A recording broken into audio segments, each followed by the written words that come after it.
Alright folks, Mr. Heiser here, ready to show you how to do part 2 of the train, which is the train stack. So first thing I'm going to do is I'm going to draw this half profile that you see here that looks like half of the stack. It's kind of got the lines at 45-degree angles here. So I'm going to draw that profile.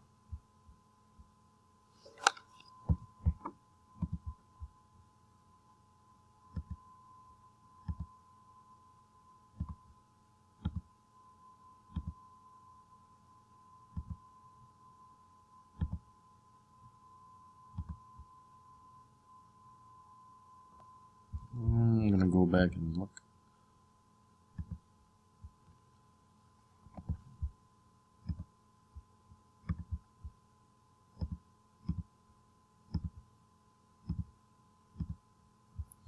And use my constrain tools here. Alright, so next thing I need to do is dimension this. And this gets a little tricky. So I know that the diameter of the stack is 0.5, so I'm going to make this a width of 0.25 and the height here of 0.25.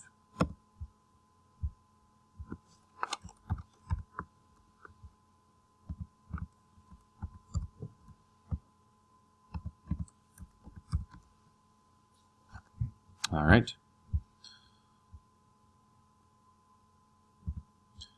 And I know that it's a 15-degree angle from the inside of the edge to the outside edge.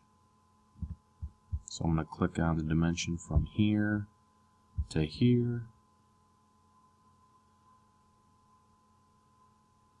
And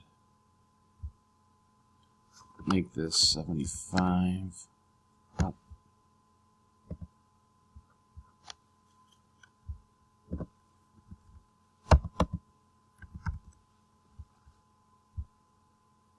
Make this 15, I should say. Alright, so that's that. Alright, I know that the diameter is 1.25 from the edge, so if I get my calculator out and take 1.25 and divide that by 2, I get 0.625. So from here to this point is going to be 0.625.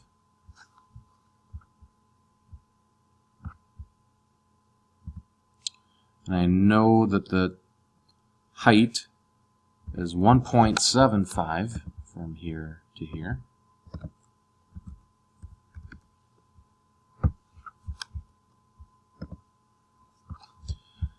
And I know that the height from here to the bottom is 1.5.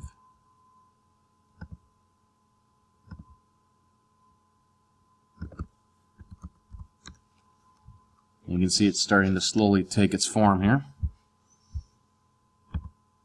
Alright, now for the fun part.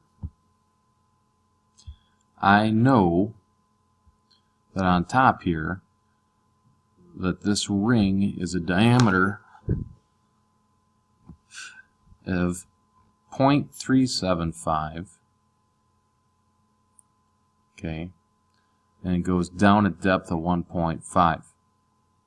Alright, but before we do that, we're going to do the other one here that's a diameter of 0.875 down a depth of 3/8.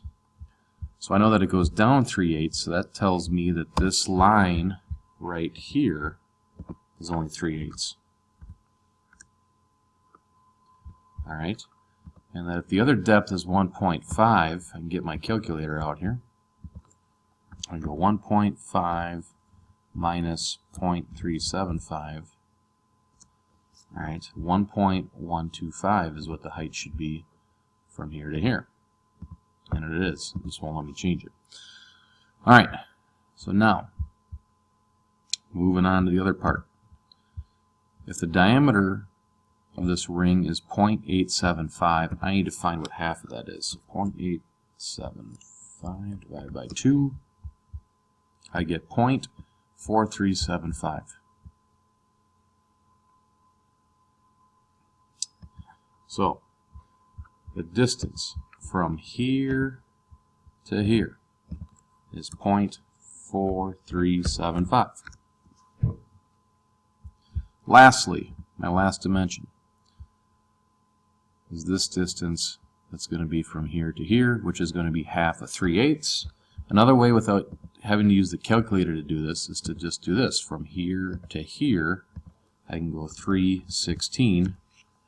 Oh, do that, and that's it. So I'm fully done sketching. I'm fully constrained. I can finish the sketch. I'm going to use the revolve tool to spin this 360 degrees and hit OK. And that is how I complete the stack.